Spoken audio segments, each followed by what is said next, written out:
জগন্নাথ দেব, জগতের নাথ, জগতের দুঃখ বিমোচনকারী, তিনি আজকে রথে অধিষ্ঠিত হয়ে জগতের কল্যাণের জন্য বেরিয়েছেন। আমরা কামারপুকুরে যারা ছেলে রয়েছি, প্রথা মেনে রথের আগেতে যে ছাড় দেওয়ার রীতি রয়েছে, আমরা সেই জায়গা থেকে এবং সমাজের উদ্দেশ্যে একটা সচেতনতার বার্তা নিয়ে আজকে কামারপুকুরের ছেলেরা ঝাঁটা হাতে প্রভুর এই যে যাত্রাপথ, সেই যাত্রাপথের প্রারম্ভে আমরা আছি।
নিউনুর সোফা সেন্টার, এখানে সমস্ত রকম সোফা পাইকারি ও রিটেলে বিক্রয় করা হয়।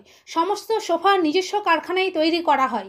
প্রোপাইটার হানিফ হোসেন খাঁ ও রুহুল হোসেন খাঁ, বড়ডোঙ্গল হাটতলা সিনেমা হলের সন্নিকটে, হুগলি। যোগাযোগ 7797170093 এবং 9382003105।